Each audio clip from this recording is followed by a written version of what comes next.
আমরা অনেকেই আছি যারা সোশ্যাল মিডিয়াতে কাজ করি, কিন্তু অনেকে আবার একটা বিষয়ে খুবই কনফিউজড হয়ে যায় যে তারা কোথায় কাজ করবে, ফেসবুক পেজ নাকি ফেসবুক প্রোফাইলে কাজ করবে। তো আমি এই বিষয়টা আজকে আপনাদের সাথে ক্লিয়ার করব যে আপনারা কোথায় কাজ করলে লং টাইমের জন্য বেনিফিটেড হবেন। তো ভিডিওটি শুরু করার আগে আপনাদের কাছে একটা ছোট্ট রিকোয়েস্ট, আপনি যদি আমার ফেসবুক পেজ থেকে ভিডিওটি দেখে থাকেন তাহলে অবশ্যই আমার পেজটি ফলো দিয়ে রাখবেন। আর যদি আপনি আমার চ্যানেল থেকে দেখে থাকেন তাহলে অবশ্যই সাবস্ক্রাইব করে ভিডিওটি শেয়ার করে দিবেন। আপনি যদি ফেসবুক প্রোফাইলে কাজ করেন হয়তো সাময়িক সময়ের জন্য একটু বেনিফিটেড হবেন, কিন্তু লং টাইমের জন্য এটা আপনাকে কোনো সুবিধা দিতে পারবে না। আমি একটু আপনাদেরকে বলছি যে ধরুন আপনার ফেসবুক প্রোফাইলে 5,000 ফ্রেন্ড আছে, তো আপনি যে ভিডিওটা দিলেন হয়তো একটা সময়ে সেটা প্রথম আপনার ভিডিওটা অনেক ভিউ হবে, রিচ হবে, কিন্তু লং টাইমের জন্য এটা ভিউ নাও হতে পারে। কিভাবে? ধরুন আপনি একটা ভিডিও দিলে আজকে আপনার প্রোফাইল থেকে 2,000 ভিউ আসলো, একদিনে বা 2 দিনে 2,000 ভিউ আসলো, কিন্তু যখন আপনি রেগুলারলি ভিডিও দিবেন তখন কিন্তু আপনার ভিডিওটা অনেকে দেখে অভ্যস্ত নাও হতে পারে, কারণ এই 5,000 তো আপনার ফ্রেন্ড, সবাই কিন্তু আপনার এই ভিডিওটা দেখার জন্য ফ্রেন্ড হয়নি। তো আপনি কিন্তু এই ক্ষেত্রে পেজটা বেছে নিতে পারেন, কারণ আপনার পেজে যারা ফলোয়ার হবে তারা কিন্তু আপনার এই ভিডিও দেখার জন্যই কিন্তু আপনার পেজে ফলোয়ার হয়েছে। তো দেখা গেছে যদি প্রথম আপনার পেজে ভিউ নাও আসে তাহলে কিন্তু আস্তে আস্তে দেখা গেছে ফলোয়ার বাড়বে প্লাস ভিউও বাড়বে। তো আমি এই ক্ষেত্রে বলবো যে আপনারা ফেসবুক প্রোফাইল থেকে ফেসবুক পেজে কাজ করলে বেশি বেনিফিটেড হবে। ফেসবুকের যে অ্যালগোরিদম আছে সেটা কিন্তু বেশি রেকমেন্ড করে ফেসবুক পেজদের ভিডিওগুলো, কারণ এটা সবসময় অডিয়েন্সদের কাছে পৌঁছায় দেয় যে ফেসবুক পেজে যে ভিডিওগুলো থাকে সেই ভিডিওগুলো। আর আপনি যদি প্রোফাইলে ভিডিও আপলোড করেন তখন ফেসবুকের অ্যালগোরিদম ধরে নেয় যে আপনি এটা শখের বশে করছেন, আপনারা একটু টাইম পাসের জন্য করছেন, যে আপনি এটা প্রফেশনালি নেননি, ফেসবুকের অ্যালগোরিদম সেটা বুঝে। তো সেক্ষেত্রে আপনি কিন্তু বেশি রিচ পাবেন, ভিউ পাবেন ফেসবুক পেজ থেকে, আপনি কিন্তু প্রোফাইল থেকে বেশি একটা রিচ পাবেন। আমরা কিন্তু যখন আমাদের প্রোফাইলটা ক্রিয়েট করি তখন কিন্তু আমাদেরকে একটা জিমেল আইডি অথবা একটা ফোন নাম্বার দিয়ে ক্রিয়েট করতে হয়।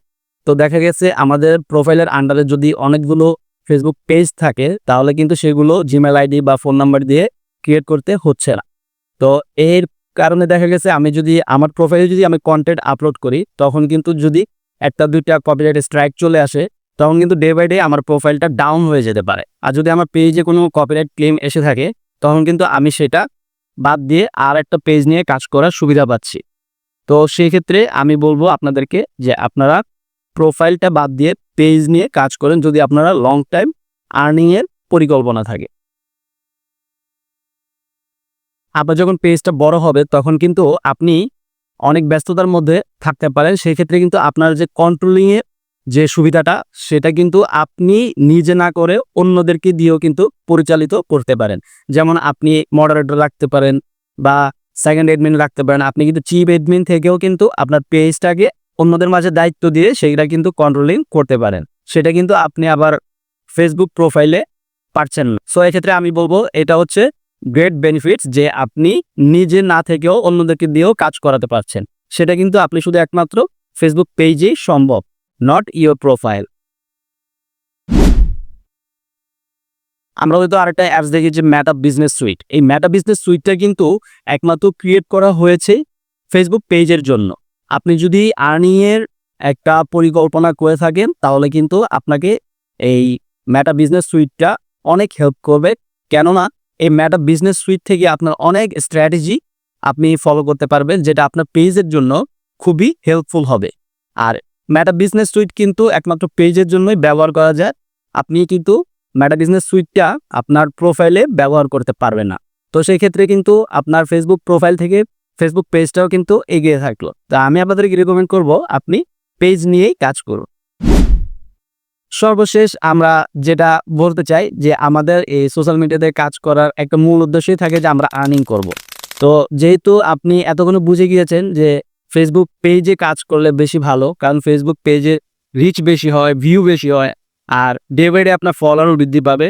সো সব কিছু বৃদ্ধি পেলে আপনার আর্নিংটাও বৃদ্ধি পাবে। তো সেক্ষেত্রে আপনি ফেসবুক পেজটাই চয়েস করে নিতে পারেন। তো ভিডিওটা আর লেন্দি করব না, এমনিতে অনেক লং হয়ে গিয়েছে ভিডিওটা। তো ভিডিওটা কেমন লাগলো আপনার কাছে আপনার মতামত জানাতে কিন্তু ভুলবেন না। তো আজকে আমি জাকির হাসান বিদায় নিচ্ছি আপনাদের মাঝে। সবাই ভালো থাকবেন, সুস্থ থাকবেন। আসসালামু আলাইকুম।